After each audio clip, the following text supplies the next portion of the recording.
Good evening, listeners, and happy Valentine's Day. Obviously, I will make sure that this episode is sufficiently Valentine's themed. I'm joking. Now, the time is 9 p.m. and you are tuned into WWT radio station. You're listening to The Phantom Myth with me, Priscilla Phantom. We are the only show that endeavours to explore the mysteries that this island provides, and this island provides a cornucopia of mysteries. I have no new updates on Edith Horn, or Beatrix, as she has taken to calling herself. I can only hope that no news is good news, but I have found that is rarely the case.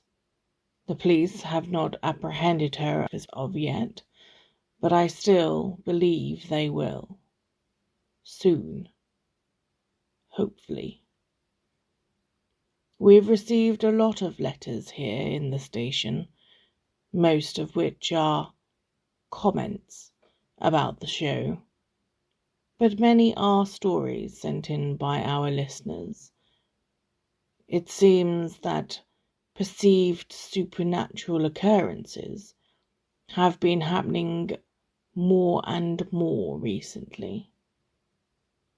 Today, we're going to explore Amelia Sparrow's alleged alien abduction, which, I have to say, is a first for our island. I am actually quite excited about this one. We have had demons, ghosts, sea creatures, and quite a lot of existential dread. But these are our first aliens. To Priscilla Phantom. Yes, I know your stance on the supernatural and the paranormal, and I imagine you feel pretty much the same way about extraterrestrial life as well. So I know how ridiculous this is to even try to get you on board. But what I want is for someone to tell me I'm not making it up. I love my girlfriend, but she doesn't believe me. I can see it in her eyes. I know there has to be somebody on this island with an open mind to this kind of thing. And I guess I want to know if anybody else has been through anything similar to myself. It happened last Wednesday. I was walking back home from work later than usual. My boss had kept me late to work on the Elmore case. And no, it's not really called the Elmore case, but I'm not allowed to divulge that information. This isn't my first day on the job. I'm an intern at the Gage and Battle law firm, so I get the immense pleasure of doing all the boring jobs that no one else wants to do. I was rushing a little bit because I'm sure, as you know, the law firm is located in the middle of the high street. By that time all the shops were closed and no one else was about. It always seemed a bit creepy and dark and shut up, but after that Beatrix girl was seen wandering that area, I thought it best to hurry home. I remember getting to the end of the road. Although I was entirely aware that I was in no way out of whatever danger may lurk in the darkened corners, I felt a little better. I decided to stop for a cigarette, fumbling through my bag for the carton and my lighter. The wind whipped my hair around my face, so I tucked it behind my ears and cupped my hand around the lighter and lit my cigarette. I remember the first drag, and then, well, this may sound cliché, but I swear it's true. I saw a bright white light, and I felt a sharp pain in my neck. And then I was floating, elevated. My limbs, my body, my soul, weightless. I realized just how heavy I had felt before, pressed down by the world. I was so light as to be nothing but a feather or a speck of dust floating on the breeze. Higher and higher I ascended until I believed that if I were able to see through the white light, the world below would be a small blip beneath my feet. I closed my eyes, feeling warm and comfortable. From that moment on, I have vague flashes of memories, too distant to make out. Voices too distant to hear with any clarity. A white room, bare of any furniture. The voices continued becoming more and more distorted until I couldn't be sure they were voices at all. Maybe an electronic noise or a scream. I couldn't tell. Then they all blurred together. I never felt like I was there. However, I felt as you might whilst looking at a photograph. Curious, but with an observer's detachment. The bits and pieces that I remember next were smudged together, as if they were a painting you could smear. Parts of my home were lodged in my mind, my kitchen and the cupboard with a stack of cans that I could recognise to be baked beans and some jars. And then an image of Penny, my girlfriend, making breakfast. Her black hair shone in the sunlight and she said something. We both laughed. I don't know what she said. The laughter felt hollow with no context. My cat, Keely, sat next to her food bowl, staring up at me with those big yellow eyes of hers. She opened her mouth to meow, presumably for food, but all I could hear was the sound of the photocopier at work. I saw my office and my colleagues and the little lamp on my desk. Stammered memories, stopping and starting and streaking together like a badly damaged stop-motion film. The white room, the same white room, flashed through my mind once more, and a face looking down on me. He wore green square-framed glasses with yellow lenses and a mask, the kind of mask that builders wear to stop them from inhaling bits of debris or asbestos.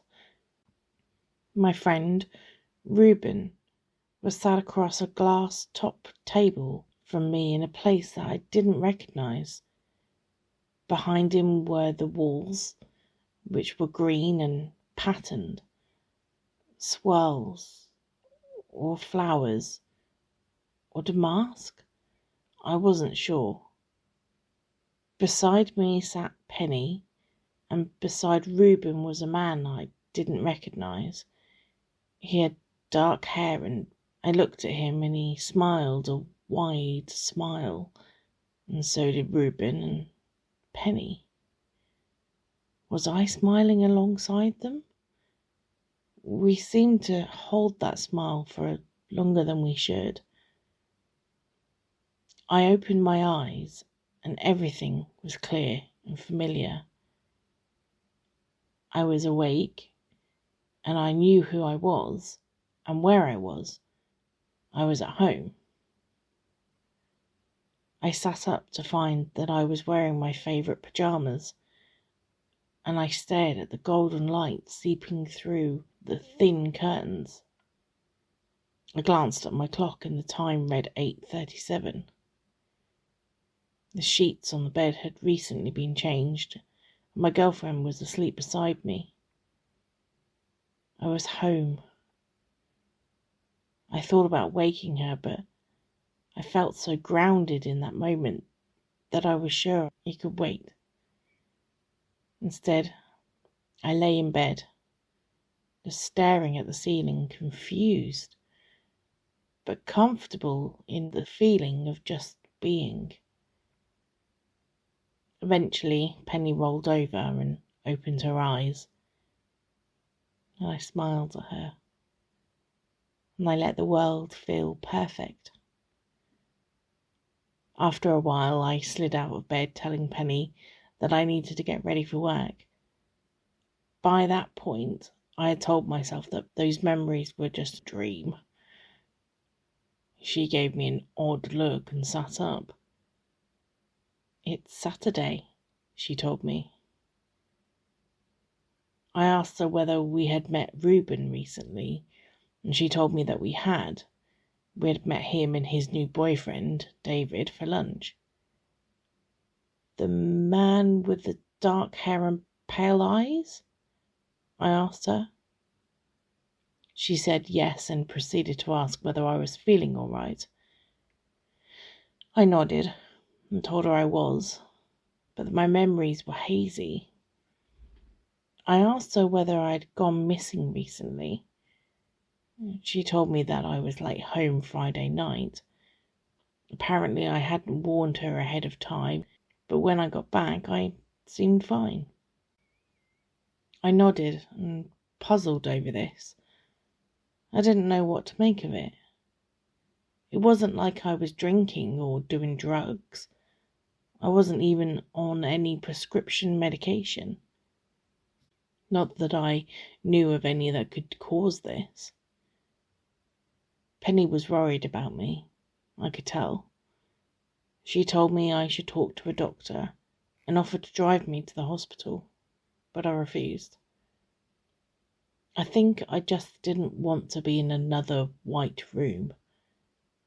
She wanted to argue more, and I think she felt bad about leaving me, but she had a shift at the Cloak and Dagger that she needed to get to. What I did instead of going to the doctor's was probably not the best idea. I went online to search for similar incidences. I found a few. Most were in America and seemed mostly to be people who lived out in the middle of nowhere, claiming it was aliens, or even some claimed the government. One account blamed it on LSD in the water, after admitting that they had also been on crack during the entire experience. In the end, I gave up looking through that website, and I had given up my search completely. When I happened across the site, a help group for people on this island who have suffered from supernatural experiences. They met in Belladonna Park every Saturday afternoon, and I thought, screw it, I had nothing else to do. When I showed up, the park was empty, and I wondered if maybe it was just something they did in the summer. I hugged my arms across my chest, wishing I had worn something warmer than my raincoat, and began to wander along the cracked concrete path until I got to the gazebo in the centre, where it said that the meeting was to be held. There was no one there. I made my way towards it and noticed a piece of fabric sticking out. There was one intrusive thought in my head that kept telling me that it was a dead body, that I was going to see some poor victim violently murdered, now lying dead on the floor covered in blood with his blank eyes staring into my soul. As I got closer, however, I realised that what I was seeing was a sleeping bag, and sitting in the sleeping bag was a man, all dishevelled with short brown hair that hung in uneven curls around a wrinkled face.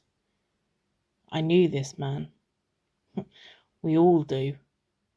His name's Arthur Smith. I asked him where the meeting was, and he told me he was it. I sat down on the bench opposite him. He seemed surprised. I think most people left as soon as they saw him, and to be frank, I considered it. But I owed it to myself to hear him out. I know, he doesn't seem like the most dependable of sources. He asked me my name, and I told him.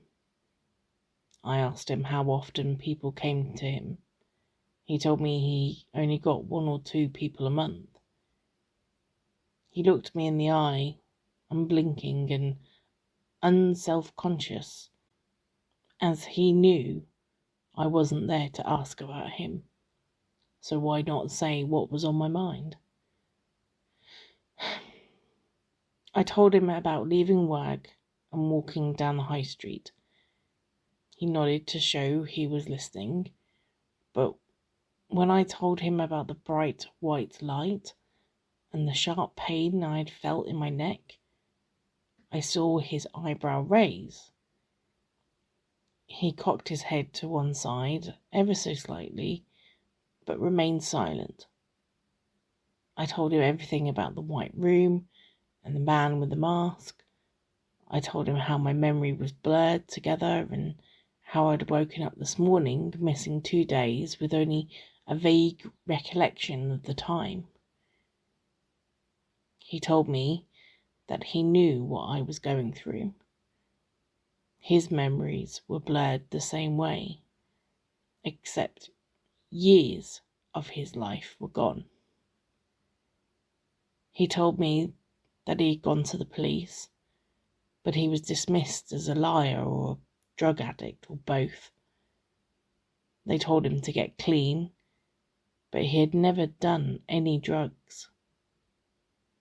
At least not ones that he knew about. He told me that he had seen the same man with the green glasses and blonde hair, features that I had not told him about. He said he had heard the man speaking only once. He wasn't certain what he'd said, but his voice grated on his mind like sandpaper, croaky and hollow, and his dark, dead eyes stared vacantly through him until the memory faded. By this time, I was shivering.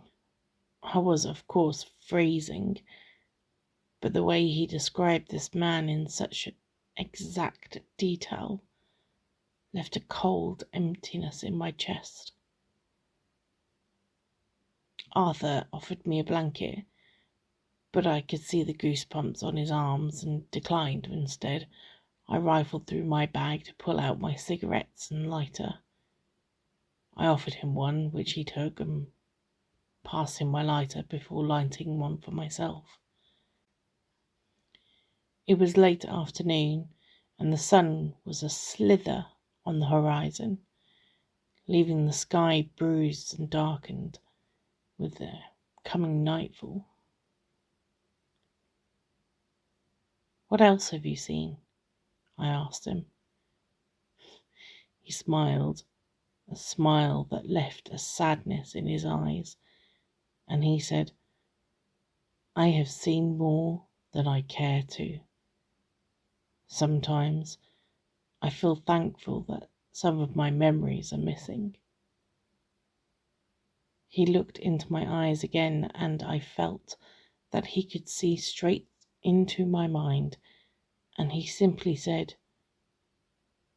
"You don't want to know what lurks in the dark." I nodded. not knowing what else I could say. Eventually he pointed out that it was getting dark and I said I should be getting home. He nodded and I wandered back through the park, wondering whether I should have offered him my sofa to sleep on.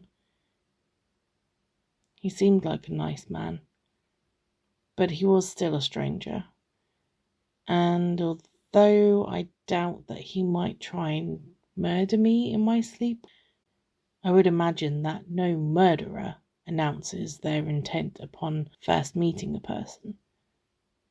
I decided that I would take him a blanket and some food on my way to work the next day. I was caught in my thoughts by the time I reached the gate, not paying attention to my surroundings. I looked up to see the same bright white light, and I felt somebody knock me to the ground. This same person yelled, "Run!" And I looked up. From where I had fallen on the floor, I could just make out a struggle. One dressed in a dirty jumper and jeans. The other was dressed in white and wearing square-framed glasses.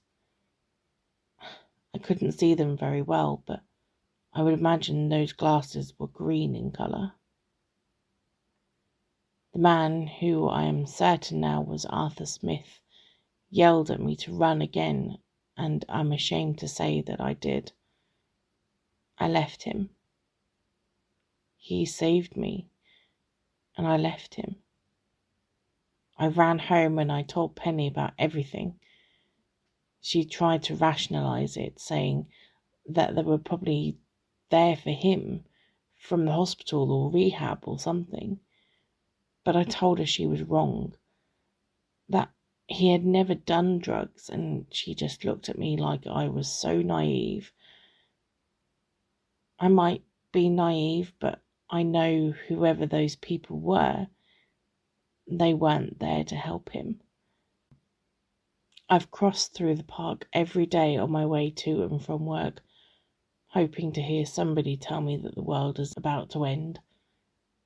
His sleeping bag was gone, along with the rest of his stuff that he had gathered together in that gazebo. I know, admitting that I believe Arthur, or that I think something supernatural could be happening on this island, could ruin my career. I'm an intern, but my prospects look bright, and all I have ever wanted was to be successful and respected in my field. But I am more than willing to give it all up in the search for answers.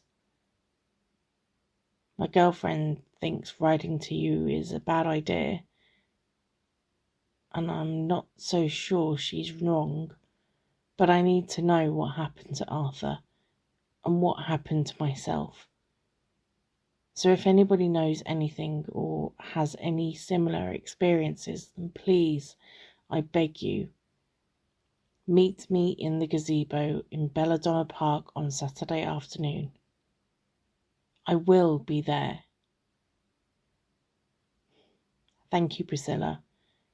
I know that you don't believe me, but thank you for any help that you can give me in finding answers. Miss Sparrow, it sounds like you have been through a lot.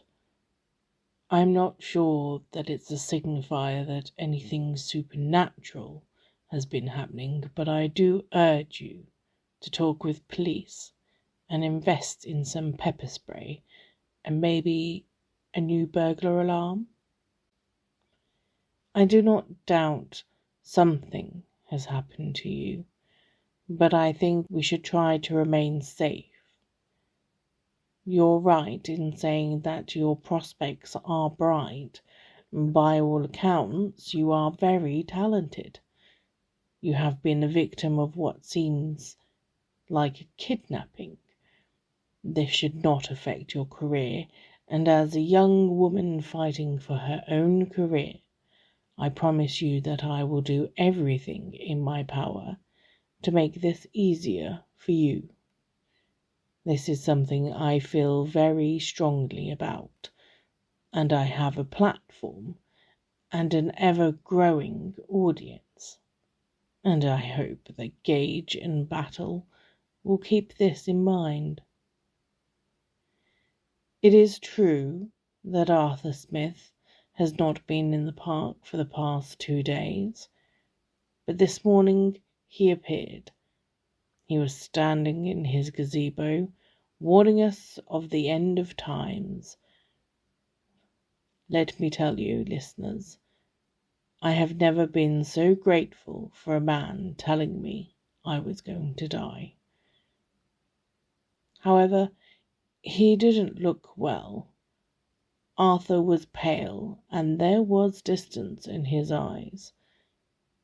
I stopped and spoke with him. He asked me the date and looked surprised when I told him it was Tuesday the 14th of February, 2023. I asked him if he knew a man with green square-framed glasses. His face fell. He staggered back and whispered, "How do you know him?" I told him that I didn't, that Amelia did. He told me that he wouldn't go back. I asked, "Go back where?" He just kept repeating that he wouldn't go back, so I apologized and walked away. I also spoke with Amelia to tell her that I had seen Arthur and that I would like to read out her story.